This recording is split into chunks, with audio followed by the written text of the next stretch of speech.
Imagine just for a second that the ground literally vanishes right out from under you. Gravity, gone. The sky you stared at your whole life completely disappears in a flash. I'm Enoch, and honestly, one minute I was just a regular guy, totally bound to the earth, and the next, I was yanked upwards, violently. Just plunged into this absolutely blinding, disorienting ascent into a cosmic realm that, quite frankly, breaks every single rule of human logic. So, in this explainer, I'm taking you with me. We're going to relive my journey together and really push the limits of what our human brains can handle when staring right at the infinite. Let's get into it.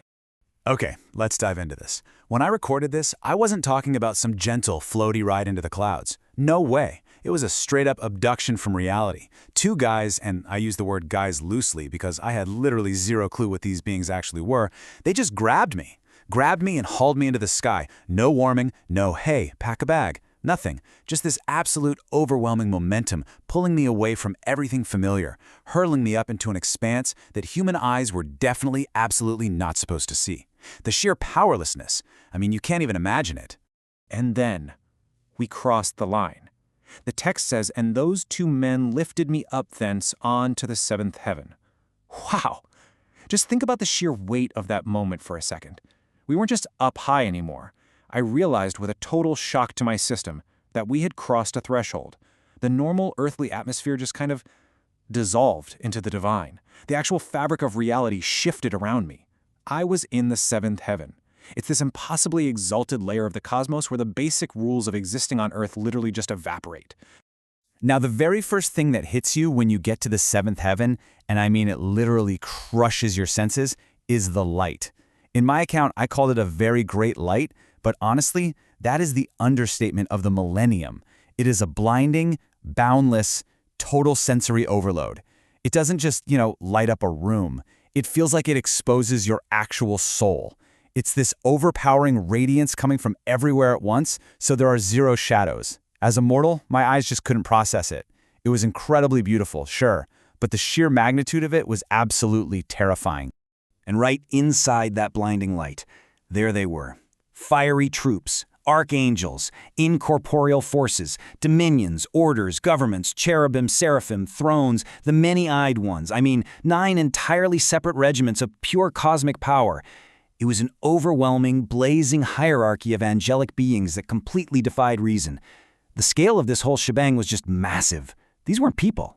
These were unfathomable, burning entities arranged in strict, terrifying military formations. My heart was just hammering out of my chest, this tiny, frantic mortal drumbeat right in the middle of the roaring silence of an immortal fire army. Now, my text calls these formations the Ionate Stations of Light. Think about what that actually means. These are military structures, completely recognizable as such, but they're made entirely out of pure, blinding radiance. When I saw them, when I realized the devastating, organized potential of these fiery troops locked into their stations, it triggered a totally primal, deeply human panic in me. I mean, we understand armies, right? We get how power works. But an army of incorporeal, many-eyed, fiery forces stationed in infinite light, it literally shatters your mind. There's nowhere to run, nowhere to hide. You just have to stand there in front of all that destructive and creative capability. So the only possible reaction is exactly what I wrote down. I became afraid and began to tremble with great terror. I really want you to hear the absolute paralysis in that sentence. I was a fragile, super flawed, infinitely tiny mortal, standing face to face with infinite fire. My body was basically failing me. I was shaking violently, just totally overcome by a terror so deep it felt like I was being unmade. I realized in that second that I was nothing but a speck of dust next to a cosmic inferno.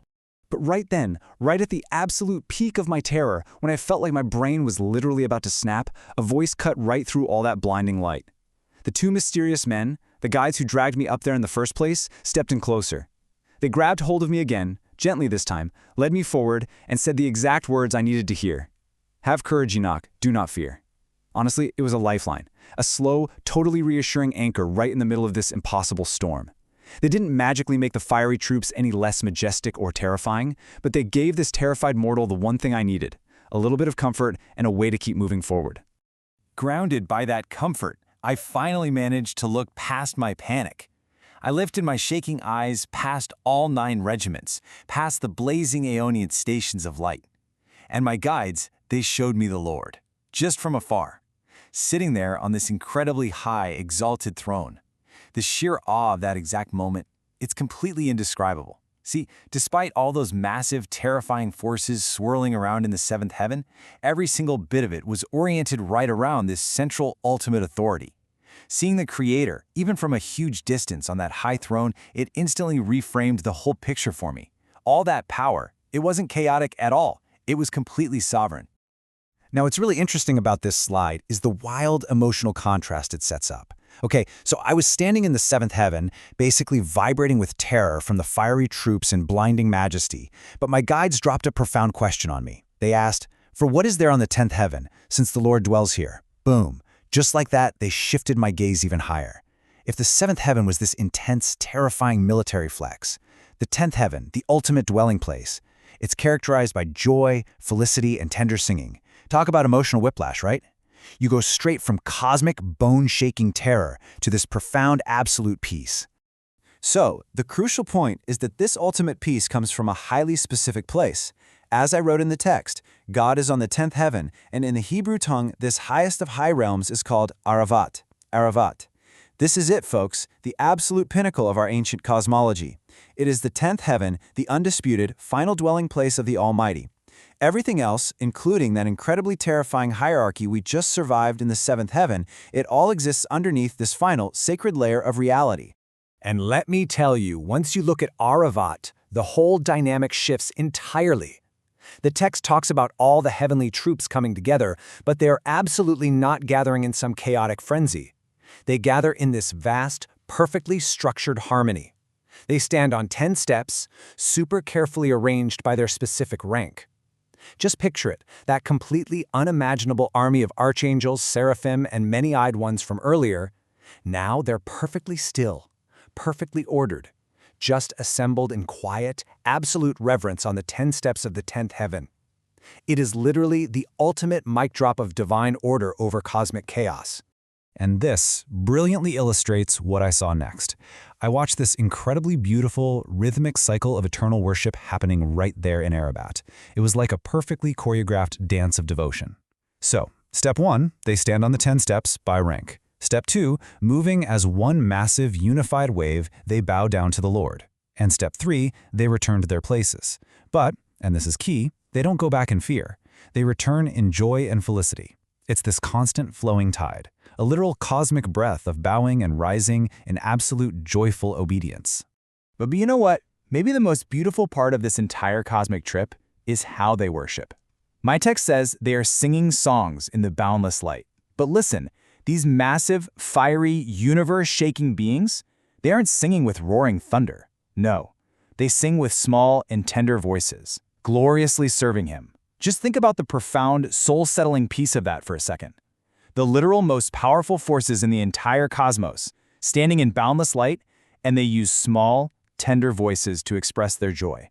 The sheer terror of the Ascent just completely melts away into this deeply beautiful, gentle symphony, echoing endlessly through the highest heaven.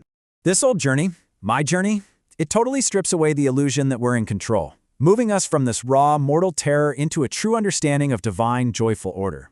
It leaves us staring at a staggering truth about humanity's incredibly small, fragile little place in the universe.